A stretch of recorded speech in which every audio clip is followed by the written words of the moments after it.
We don't have an exact foundation date for the building that we're standing in right now. The closest we can get is to say that it was built sometime in the 18th century. Built and probably extended and altered at various different stages during that century. The internal features date mostly from the 19th century, however, and that includes this beautiful wooden beam vaulted ceiling that we see above us here. The pews that you're sitting in, we think, probably date from the 1835 renovations, and the seating gallery, the very large seating gallery that you came in underneath, was built in its present form in 1841, though not much used anymore. Now, you may also have noticed on your way in the large pipe organ, which is over here against this wall. This organ, we know, was installed in the church in 1923, so it's 100 years old this year. It's no longer in use. It was last used about 50 years ago. But it is a bellows pump organ, so it had to be pumped all the way through while it was being played. And I'm told reliably that if people got tired halfway through a hymn, it would often affect the tone of the hymn, and it would get quite a bit slower and deeper as the hymn wore on. Right in front of that is the replacement organ that was installed here in the church in 1974. This is a much smaller organ. It's foot operated, but again a pump organ. This actually came from Castle Core House, not too far away from here. This is one of the old landed estate houses, which became a convent for many, many years. That convent closed in 1973, after which the organ was sold to the church here, and it replaced that original pipe organ. And it shows you how important music has been in Church of Ireland worship here all through the decades. Now, right opposite the organ, of course, we have the very large Annally monument just over against this wall, which I'll talk about in a little more detail afterwards, but it dates basically to the late 18th century. In front of the Annally monument, we have a beautiful baptismal font made of many different colours of marble and sandstone. This is also just over 100 years old. It's dedicated to Mrs. Eliza Noble, who died in 1917. And it replaced a much older baptismal font, which is still in the church here. It's actually right beside me, and you can take a look at it later on. You probably can't see it from where you are. But it's a much simpler, much smaller baptismal font made of stone, which is unfortunately in a few different fragments at the moment, but it dates back a couple of centuries by the looks of it. Now, I mentioned the baptismal font is dedicated to Mrs. Eliza Noble. So too is the eagle lectern that I'm standing right in front of here as well. Eagle lecterns are something you'll find quite a lot in Church of Ireland churches. It's very, very common in these churches, but not exclusive to Protestant churches. You'll also find them in Catholic churches and cathedrals as well. But they all follow the same basic design. The eagle lectern is a symbol that represents St. John the Evangelist. You'll always be purchased on top of a globe, which is supposed to represent the spread of Christianity around the world. And then down at the bottom, you will also have the feet of a lion, which represents one of the other evangelists, I think St. Mark. Is that right? As I say, the church here, the church building itself, dates mainly to the 18th century, but we know from the records that there has been a site of Christian worship here long before that. The first documented references to a church at Tashinny are in the Annals of Lochkey in 1220. There's two references from that year, and a further reference in 1223 tells us that the church of Tashinny was extended and built much higher. So that's exactly 800 years ago, and it tells us that even at that point, the church was already well established because they were extending an existing building. Unfortunately, there's very little of the archaeological evidence of that first phase of the church's existence, but we do have a few hints. So in the graveyard, just beyond the east window here, we have an early medieval cross slab embedded in the ground. It's got a design of a cross carved into it, which dates to early Christian worship. We can also see from the design of the layout of the churchyard itself that it's on an oval shape. There are no corners in the walls of the graveyard here, and that it runs alongside a stream. These are both features of very early Christian sites of worship here in Ireland. and hints at just how old it is. Now, there was also parts of another ancient cross slab found in the graveyard here when it was examined by Dukas, the Heritage Service, in the 1990s. And the design on that cross slab is very, very similar to cross slabs that are found at Inchtarone or Quaker Island in Lough Ree. And that's very significant because that island is very much associated with the monastery of St. Shinnock the Confessor, who died in 719. And that's significant because we believe that Tashinny here is named after St. Shinnock himself. The name here comes from Teach Shinnock, meaning house of Shinnock, and in this context it means a religious house. Now, other things found in the graveyard in the 1990s include a fragment of a quernstone, which we have on display on the table just here in front of me. A quernstone is a hand-operated grinding stone for grinding grain, and this particular one is decorated with a very intricate cross carved on the top of it. So again, early medieval in design. Also on the table here we have a very large stone slab, and a very heavy stone slab, I can tell you from trying to move it. It's decorated with a Triskelion or Triskele symbol, which is a very ancient symbol here in Ireland. It's a circle divided into 3 sections.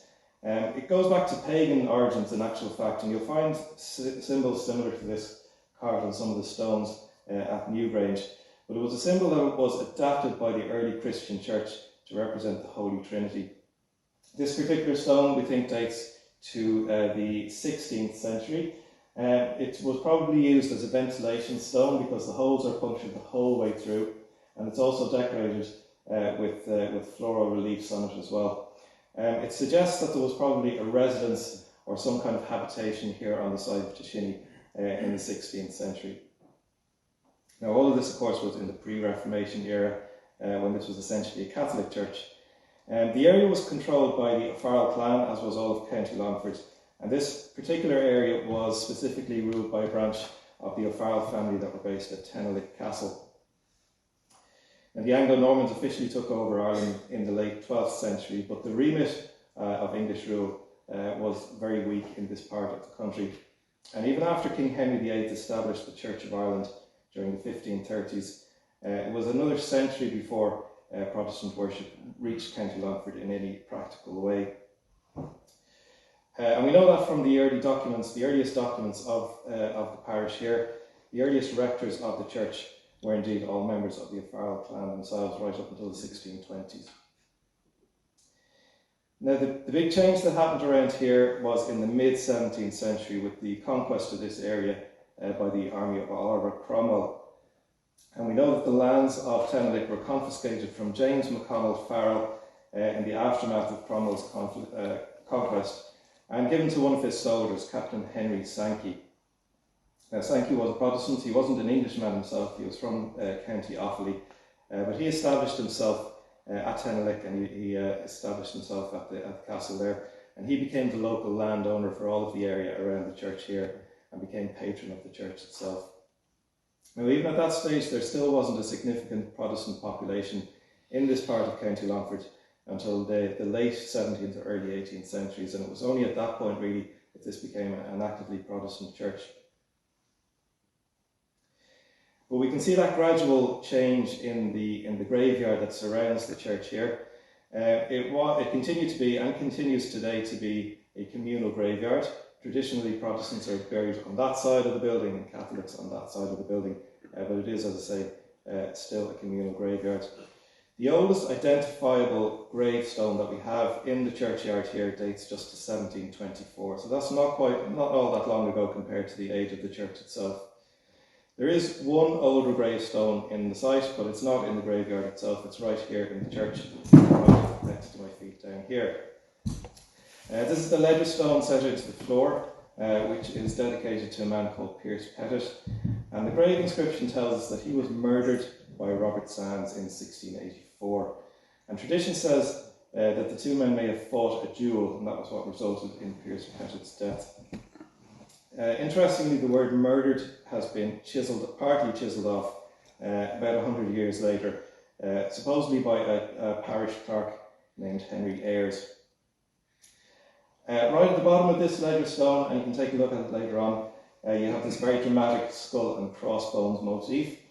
And this is what we call a memento mori. It's very common in 17th century gravestones, but this one is quite unusual in that it even has the words memento mori carved into it as well. That literally means remember death, and it's to remind people that they should always be on their best behaviour because they never know what's around the corner. These memento mori were always placed in very prominent positions, so it's the first thing you notice when you see a gravestone like this. Now, we don't think this is the actual burial place of Piers Pettit himself and his descendants, who are also memorialised on the stone, although we do think that there is a burial vault beneath the floor of the church, last opened, we think, over 2 centuries ago. Captain Henry Sankey, after he took over these lands, lived at Tenlick. He was succeeded by his son and then in turn by his granddaughter Bridget Sankey. Bridget Sankey married Judge George Gore, who was Attorney General of Ireland during the reign of King George I, and a very, very prominent man in Ireland at the time. Judge Gore and his sons took a particular interest in Tashinny Church, and it's to them that we owe much of the building that we're standing in today. They took a special interest in rebuilding and extending the existing church that was here when they took over. Judge Gore also built a new manor house at Tenlick, which is still standing today, although it's in ruins. 2 of his sons were given the title of Lord Annally of Tenlick, and Annally, of course, refers back to the ancient Gaelic name County Longford. And it was the first Lord Annally who commissioned an enormous monument inside this church dedicated to his father. Now, if you look closely at the monument over here, what you will see is a man representing Judge Gore himself, who's throwing back his burial shroud and raising up off his deathbed. He's looking up to heaven, where he sees cherubs holding a medallion portrait of his late wife, Bridget Sankey, and that portrait is being held, as I say, by cherubs who are holding trumpets and surrounded by rays of sunlight which are made of gilded lead. Underneath Judge Gore, you have a base which has a very long inscription written in Latin, and if there's anyone here who isn't fluent in Latin, we do have a transcription of that into English just in front there, up there as well. But basically the inscription tells us all about the family of the Sankeys and the Gores and their great achievements. The monument itself was carved in the 1760s or the 1770s by John Van Nost the Younger, who was the foremost sculptor in Ireland in the late 18th century. He's really renowned for his incredible detail and his great skill in carving folds of cloth in particular. And you can see these are showcased in this particular monument here. A lot of his works were statues of British kings and generals, which is unfortunate because a lot of them haven't survived political changes here in Ireland. Among the best surviving examples of his work is a statue in bronze of King George III dressed as a Roman general, which is on display in the National Gallery in Dublin. And there you'll also find his statues of Justice and Mars, which stand above the 2 main gates of Dublin Castle to this day. Now, the scale of this monument over here is the reason why you'll find it cordoned off at the moment. The church records tell us that this monument began to slip away from the wall in 1917, and a lot of remedial work had to be done at the time to shore it up and stop it from collapsing, and it was fairly successful, but unfortunately in very recent years it has started to move again. And aside from the legacy of the Gore family themselves, I hope you'll agree that this funerary monument is of great historical significance and is worth preserving and securing for future generations. Now, the Gore family died out after the second Lord Annally died in 1793. It is recorded that there was the entrance to a Gore family burial vault in the graveyard, marked by a large pillar, and the pillar is still there, but unfortunately it's toppled over, so the exact entrance to the burial vault is not recorded, but we can make a fairly good guess of where it was. It seems very likely that that was the entrance to the burial vault that's believed to be underneath the church itself. As the Gores were the most prominent local family, this would have been a pride of place for them to have their final remains interred. And we're told that the last time this was opened, there were 5 or 6 lead-lined coffins inside it. But as I say, that was over 2 centuries ago. Now, next to me here, we have a white marble panel which was discovered in the graveyard in the 1990s and moved inside the church for safekeeping at the time. It's very weathered, but you can still make out the coat of arms of Lord Annally. And more than likely, this came from the same entrance to their burial vault outside in the graveyard here. After the Gore family of Tenelick died out, the next patrons of the church were the Jessup family of Dury Hall. And there's a large mural tablet just on the wall over here, which is dedicated to John Harwood Jessup, landlord of the Dury estate, who died in 1825. And that family also have a large railed-off burial vault just the other side of this wall over here, but which is unmarked. The early 19th century then was a time of great reorganisation within the Church of Ireland in the aftermath of the Act of Union. At the time, many of the older Church of Ireland churches around this part of the country were demolished and completely rebuilt, but not Tashinny Church, probably because it had been so extensively repaired and renovated by the Gore family during the 18th century. It was considered unnecessary. And it means that Tashinny Church here is one of the oldest surviving churches in County Longford. Now, also in the early 19th century, a parish school was built, which continues to this day, although it's moved premises a few times. And the local rectory was built in 1825. That was because the parish had a resident rector for the first time in decades or even centuries. The rectory is a very well-built Georgian house, which was the official residence of the rector of the church up until it was sold in the mid-1960s. And in recent years, it's been extensively renovated back to its Georgian splendour. The first occupant of the rectory was the Reverend John Gustavus Hancock, who was married to a daughter of John Harwood Jessup over here, and so had very strong local connections, and he got married inside the church here. After him, the next rector was the Reverend Richard Quintus St. George, who had very big ambitions for Tashinny Church, but was also unfortunate in that he was rector of the church during the time of the Tithe War in the early 1830s. We have a letter he wrote to Dublin Castle in 1832 to complain that the local Catholics, and indeed many of the local Protestants, were boycotting his tithe payments, and he had no income to support his 10 children. The government could offer very little help to him, unfortunately, because many Church of Ireland clerics around the country were in the same boat. Despite that, soon afterwards, Reverend St. George decided that he needed to do some extension work here to Tashinny Church. He decided that it needed transept wings to the north and to the south to turn the building into a cross-shaped church. This provoked a very angry local response because the Catholic community especially objected to the graves of their families being disturbed. So a petition was raised against the plans to extend the church, and when the builder arrived in August 1833, he was met by a group of 200 armed and angry men who refused to let any work proceed. Again, Reverend St. George complained to Dublin Castle about what he called mob rule, and again he was told he would have to find a compromise solution on his own. As you can see, no transept wings were added to the church, and Reverend St. George moved parishes soon after that.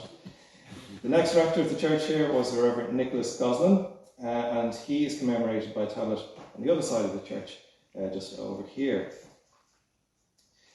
He made some changes to the church during his time, but they were internal rather than external. He was the one who was responsible for adding the current pews and the seating gallery just at the back of the church here. We're also told that he moved the pulpit to the middle of the church and moved the Annally monument to the east end of the church over here in 1841. But they were switched back about 10 years later after he had left. During his time, he saw the end of the Tithe War in 1838, but he also saw the start of the Great Famine.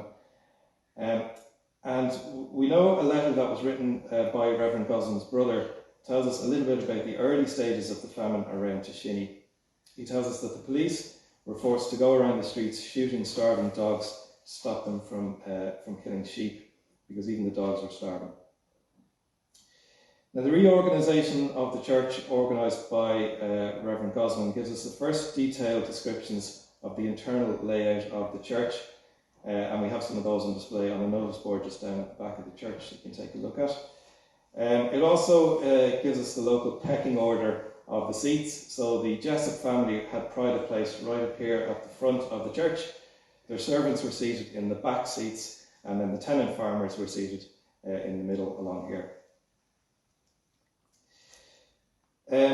Reverend Gosling died in 1848, and the next rector of the church, taking over from him, was the Reverend James Lister, someone I have a lot of respect for because he was a great archivist, historian and artist, as well as his, in addition to his religious duties. He was only here for 6 years, but during that time he documented the massive impact of the famine on his congregation, which declined by more than half in the space of 20 years. He started a 3-yearly census of the Protestant parishioners in the area, something that his successors continued for quite a few years. And this provides us with some really valuable information on local history, on social history, and genealogy, and so on. In fact, we're really lucky in the survival of so many parish records here in Tashinny. The vestry minutes go back to 1796. The registers of baptisms, marriages, and burials go back to 1807. And the vestry records in particular give us some really useful information on the changes and the alterations to both the church and the parish school. They even give us the names of some of the tradesmen who worked on the renovations of the church in 1801. The next great challenge for the church here came with disestablishment of the Church of Ireland in 1869, which brought a great financial burden onto the parish. That was made even more difficult in the following decades with the breakup of the landed estates under the Land Acts, which meant there was no longer a wealthy local patron to pay for the upkeep of the church. It was also the reason why the parish could no longer support a parish school, and Tashinny became a national school in 1869, which it remains today. The rector at this time was the Reverend William Noble, who is perhaps most widely remembered today for his connection to Oscar Wilde and that family. Reverend Noble was married to Oscar's aunt Emily Wilde, and it was while he was rector at Edgeworthstown that Oscar's younger sister died in their care and is buried in Edgeworthstown. However, Tashinny was the couple's final home, and they're both buried in graves just outside the east window here behind me. The stained glass window is itself dedicated to Reverend Noble, who died in 1890, and it was made by a Birmingham company called Jones and Willis. They also made the stained glass windows, which you can find in the National Library of Ireland today, which depict some of the great literary figures from Britain and Ireland. Reverend Noble and his family remained close to the Wilde family over the years, and we can be reasonably certain that Oscar Wilde himself would have graced the pews of these churches with his presence as a young man. Reverend Noble's daughter was the Eliza Stoney, after whom the baptismal font and the eagle lectern here are both dedicated. She was, as well as the daughter of Reverend Noble, she was also the wife of his successor, Reverend Frank Sadlier Stoney. Reverend Stoney is commemorated in the brass plaque just here behind me as well. He died in 1940 after 50 years as rector of the church here, a very, very long spell. Again, he's buried in the graveyard just beyond the east window here, and his grave also commemorates his brother with one of the more unusual inscriptions in the graveyard. His brother Ralph was killed by an elephant while hunting, not in Longford, but in Africa. Okay, so I'm happy to take any questions anyone might have about the church here. We can do it in a formal or informal way. If people want to come up and have a look at some of the artefacts here, and indeed at the Annalee Monument over here, I'm more than happy to take any questions. And after that, maybe we'll take a walk outside for anyone who is sure-footed enough to take a walk on the grass, and we'll take a look at some of the other details that I mentioned during the talk. I should thank also, as I mentioned also, thanks to Ruth and to the parishioners for the use of the church here, and also for doing great publicity for the event itself. and to the Carrick Edmund and League and Community Employment Group for the maintenance they've done on the grounds. They've done great work over recent months. And to Leon Flower and Robert English, who've done great work on exploration on the monument over here to see just how bad a condition it is in. We are collecting donations tonight, which will go towards the securing of the monument. And this event is primarily to raise awareness of the precarious state that this monument is in. And I hope you'll agree that it's an important piece of historical architecture which is under threat and is worth preserving for the future.